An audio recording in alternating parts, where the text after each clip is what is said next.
संचालक जेसी पूर्व ब्लॉक अध्यक्ष भाई सुकल सरोते जी, जो मुझे आज गोंडवाना साम्राज्य के वीर सपूत राजा शंकर साय पुत्र कुमार रघुनाथ साय 163वां बलिदान दिवस पर मुझे अपना वक्तव्य रखने का अवसर प्रदान किए। तो साथियों, हमारे पूर्वजों के हमारे भूमिका के द्वारा बताया जाता है कि किसी भी कार्य को शुरुआत करने से पहले हमारे देवी देवताओं को याद किया जाता है, पैन शक्तियों को याद किया जाता है। तो आप जोरदार नारा लगाएंगे, फड़ा पेंदर, फड़ा पेंदर, सजोर पेंदर, सजोर पेंदर। बहुत बहुत धन्यवाद। मैं बहुत बहुत धन्यवाद देना खुदरी को मेरा सादर सादर सेवा जोहार पहुंचे। साथ ही इस कार्यक्रम के मुख्य अतिथि गोंडवाना सौर लहरी दादा प्रेम साय मरावी जी के चरणों में मेरा सादर सादर सेवा जोहार पहुंचे। साथ ही इस कार्यक्रम में उपस्थित साहित्यकार पारस कुलती सर जी के मेरे चरणों में मेरा सादर सादर सेवा जोहार पहुंचे। साथ ही इस मंच में उपस्थित सभी पितृशक्ति, मातृशक्ति, युवा शक्ति सभी साथियों को मेरा स्वयं सावरकड़ी की ओर से सादर सादर सेवा जोहार पहुंचे। तो साथियों, आज हम आप सबको पता होगा कि आज 18 सितंबर तो कल था, आज 19 सितंबर के दिन हमने यह कार्यक्रम ऑर्गेनाइज किए थे। तो आप सबको पता होगा कि ये धरती का नाम ही गोंडवाना है। हमें बड़ा गर्व महसूस होता है, हम गोंडवाना वाले हैं करके कहते थे। तो ये धरती गोंडवाना की कर्म भूमि रही है, हमारे राजा रानियों की कर्म भूमि रही है। गोंडवाना के 52 गढ़ संतापना परगना रही है, जो हमारे राजा महाराजा राजा रानियों ने 1750 वर्ष राज किए हैं। यह भी एक इतिहास की बात है कि इस धरती में गोंड राजा रानियों के द्वारा सबसे अधिक राज किया गया है।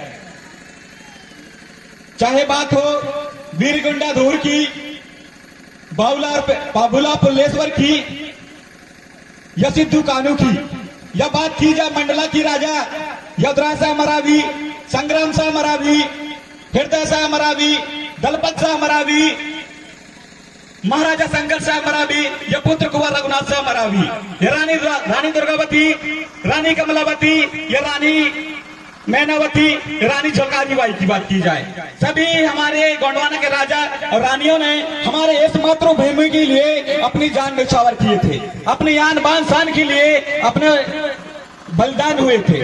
तो साथियों, हम ऐसे राजा महाराजाओं के वंशज हैं जो अपनी आन बान शान अपने इस धरती के लिए उन लोग कुर्बान हुए थे। तो आप महसूस कीजिए कि आप राजा महाराजाओं के वंशज हैं। आप अपने अंदर से फील कीजिए कि आपको क्या महसूस हो पा रहा है कि हम राजा महाराजाओं के वंशज हैं, कैसे दर दर कैसे भटक रहे हैं। क्या कारण है कि हम राजा महाराजाओं के वंशज हैं तो आज दर दर भटकने को बेघर हो रहे हैं, मजबूर हो रहे हैं। इस बात को हमें सोचना होगा, इस बात को हमें चिंतन मनन करना होगा कि क्या कारण है तो हमको किसी के द्वारा, किसी तिलिया बनिया के द्वारा हमें यूज किया जा रहा है। चाहे वो राजनीति की बात हो या सामाजिक की बात ही हो, जो कहीं भी हमको यूज किया जा रहा है, सिर्फ हम अभी यूज हो रहे हैं। तो साथियों, यह हमारी बड़ी बेडंबना है। हमें बड़ा दुख होता है कि हमारे साथ हमारे समाज आज ऐसा बेघर हो गया है कि आज कोई यहाँ सुरक्षित नहीं है।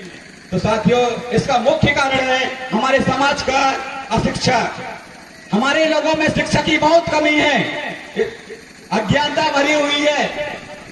इस कारण से हम लोग संगठित नहीं हो पा रहे हैं। कहते हैं शिक्षा के बिना मनुष्य जगत में पशु की समान होता है। अगर हम में शिक्षा नहीं है तो हम पशु के समान है। हमारे सोचने की क्षमता जो कम होती है, इसलिए हम असंगठित होते हैं।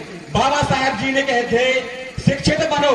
हमें शिक्षित बनना है। जब पढ़ेंगे तभी तो संगठित होंगे, और संगठित होंगे तभी तो हम संघर्ष करेंगे। हम हर गोल, हर चीज में सक्सेस होंगे। अरे शिक्षा वह शेरनी का दूध है, जो पिएगा वही गुर्राएगा। अरे साथियों, आपको मैं बताना चाहता हूं कि वर्तमान में जो सरकारें चल रही हैं, जो हमें धीरे धीरे करके जल जंगल जमीन या संवैधानिक हक अधिकारों को हमसे छीनने का काम कर रही हैं। अगर लॉकडाउन नहीं होता, उसके पहले आप सभी को पता होगा कि गांव में कुछ साल लॉकडाउन के पहले एक सर्वे होने वाली थी, जिसको आप लोग सभी जानते होंगे, एनआरसी, एनपीआर, सीएए। सीएए का मतलब ये होता है सिटीजन अमेंडमेंट एक्ट, मतलब नागरिकता संशोधन अधिनियम। अब ये नागरिकता संशोधन अधिनियम क्या है, ये बोलोगे। उसका क्या मुख्य कारण है कि आप लोग संविधान न पढ़ के रामायण गीता में पढ़ते रहे हैं। मैं बताना चाहता हूं कि नागरिकता संशोधन अधिनियम, ये नागरिकता की बात की जा, सिटीजनशिप, ये संविधान के भाग 2 5 से अनुच्छेद 5 से अनुच्छेद 11 तक के अंदर दिया गया है। इसका पूरा विवरण दिया गया है कि हम लोग को नागरिकता कैसे प्राप्त होता है, हम लोगों को नागरिकता कैसे समाप्त किया जाता है। तो वही मैं बताना चाहता हूं आपको कि सिटीजन अमेंडमेंट एक्ट, हमारे गवर्नमेंट जो सरकार है, हमें धीरे धीरे भू अधिग्रहण, हमसे जमीन छीने जा रही है, हमारे संवैधानिक हक अधिकारों को छीनने का काम किया जा रहा है। मैं आपको एक उदाहरण के तौर पर बताना चाहता हूं, जो असम में आज से बहुत साल पहले, कुछ दिनों पहले एनआरसी लागू हुआ था। तो ये एनआरसी का मतलब यह होता है कि इसमें बांग्लादेश के लोग आए थे, असम राज्य में बांग्लादेश के लोग आए थे, जो कहना चाहिए विदेशी, दूसरे देश के लोग। उन लोगों में स्टार्ट में क्या होता है, उनको मत देने का अधिकार नहीं होता है। वो सिर्फ वहां कंपनी खोल सकते हैं, अपना जीवन यापन कर सकते हैं। उसी प्रकार हमारे मध्य प्रदेश में भी एनआरसी, सीएए, एनपीआर ये सब लागू होने वाले थे।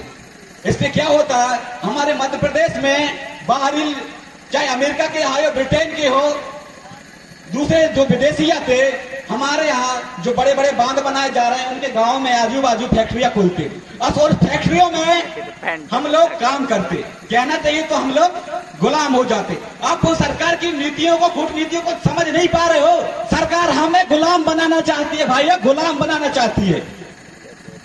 तो हमको एक साथ होना है, एकजुट होना है, उस बातों को समझना पड़ेगा कि हम लोगों को सरकार धीरे धीरे कैसे मिटाने का षड्यंत्र रच रही है।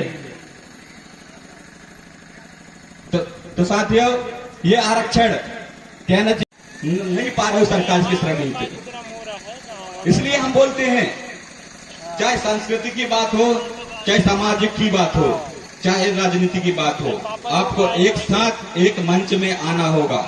नहीं तो ये बीजेपी कांग्रेस वाले ना आपको गिरधारी दास की जैसे यूज करेंगे। अरे राजा शंकर शाह, रघुनाथ शाह या रानी दुर्गावती को कोई मारने वाले कोई विदेशी व्यक्ति नहीं थे। इनको षड्यंत्र से राजा शंकर शाह, रघुनाथ को पकड़वाने वाले उन्हीं के मुख्य सेनापति गिरधारी दास थे। उसी प्रकार गांव में जल जंगल हड़पवाने में, गांव में बांध बनवाने में, हमारे संवैधानिक हक अधिकारों को खत्म करवाने में किसी और का हाथ नहीं होता है। जिसको हम जिला, जनपद, सरपंच बनवाते हैं, विधायक बना के बेचते हैं, वो उन्हीं लोगों का सिग्नेचर होता है, और उन्हीं लोग हमारे समाज को बेचने का काम करते हैं।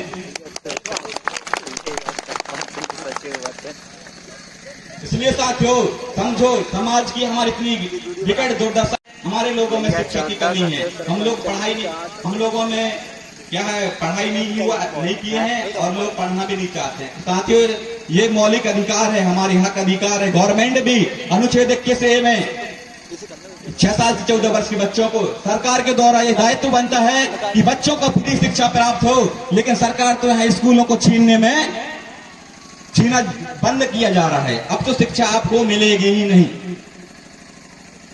भट्टी जी बोले थे, इसलिए हमारी ये विकट समस्या हमारे बीच में आ रही है। अगर किसी की भी बात होकर हम एक साथ समाज में खड़े होते तो हमारी ये हालत नहीं होती। इसलिए साथियों, हम आपको सबको समझना होगा, यार क्यों बिक जाते हैं हम 250-500 रुपए में, और 5 साल फिर रोना पड़ता है। यार समझो मेरी बातों को, कितना अंदर महसूस होता है, कितना दुख लगता है। हमारी समाज इतना बिखरी हुई है कि दूसरों के बातों में आकर आप उनके बातों में फंस जाते हैं, और हमारा समाज लुट रहा है। तो साथियों, एक ही नारा, एक ही देश, बहुत बहुत धन्यवाद साथी।